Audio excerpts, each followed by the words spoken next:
Lorsqu'on essayait de présenter, de définir le projet Science de Soi, plusieurs fois en t'écoutant, il y a des mots comme abécédaire, éléments de langage, nouveau vocabulaire qui sont remontés.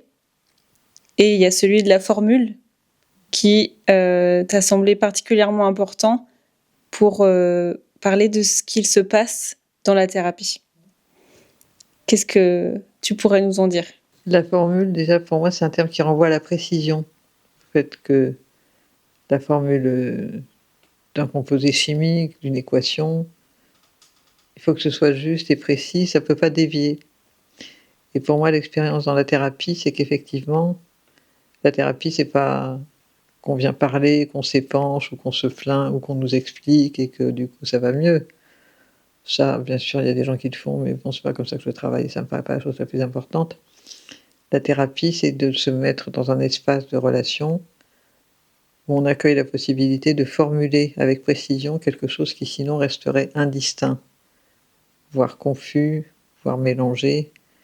Et si on n'accepte pas cette précision, on ne peut pas élaborer de complexité. On reste dans une espèce de pauvreté qui n'est pas juste intellectuelle, qui est existentielle. En t'écoutant, il y a une formule qui m'est venue, et c'est notamment une phrase qu'une amie ou qui accompagne une amie dans son propre parcours actuellement, qui vient de la Bible et qui est dis seulement une parole et je serai guéri. Et je me demande comment est-ce que tu réfléchirais à cette parole ou cette formule aussi en lien avec la guérison, parce qu'on expliquait qu'une thérapie, c'est pas un médicament. Et en même temps, je trouve qu'il y a quelque chose de très puissant aussi dans cette formule-là. Je ne connaissais pas, en tout cas, je n'ai jamais pensé spécifiquement à cette citation de la Bible, mais elle est vraiment intéressante. Moi, elle me rappelle un texte taoïste qui dit « On dit que les anciens, par la puissance de leurs incantations, pouvaient déplacer le principe vital. » C'est vraiment ramener la puissance du verbe et de la précision et de la force du verbe. Et ça, on le voit bien sûr en thérapie. Cette façon dont tout d'un coup, les mots viennent avec justesse pour pointer sur quelque chose, et cette chose s'ouvre, elle se déploie comme une fleur qui est prête à l'éclosion, elle prend sens.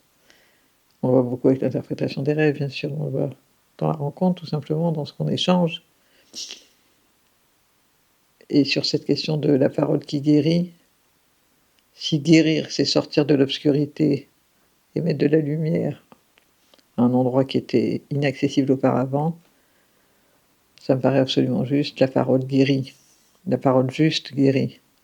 La parole dénuée de justesse encombre.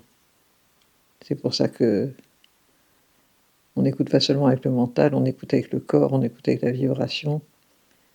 Et c'est vrai que chaque fois qu'on évolue, chaque fois qu'on prend conscience que quelque chose s'éclaire comme ça par le verbe, c'est comme si les ténèbres reculaient, quelque chose qui était noué, tendu, compliqué, obscur, opaque, adverse, ça lâche. Et tout d'un coup, ça devient simple.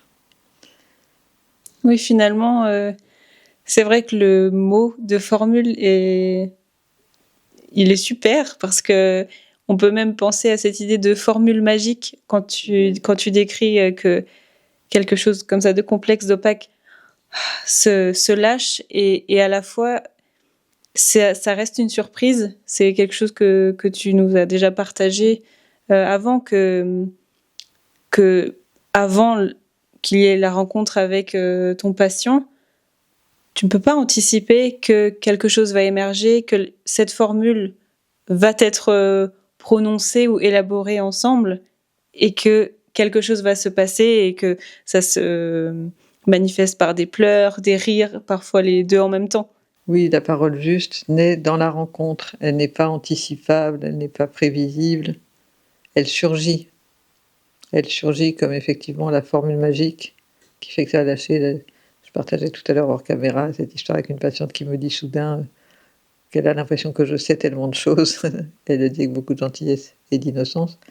Et non, ce que je viens de lui dire, je l'ai découvert là, avec elle, en le lui disant. Ça surgit vraiment entre elle et moi, et non pas de moi.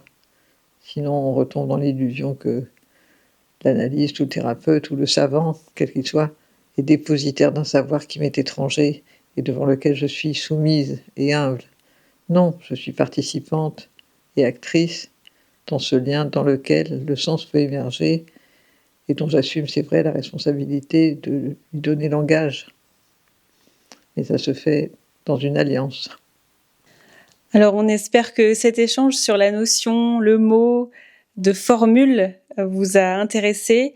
N'hésitez pas à nous formuler vos questions et vos retours et on se retrouve très bientôt.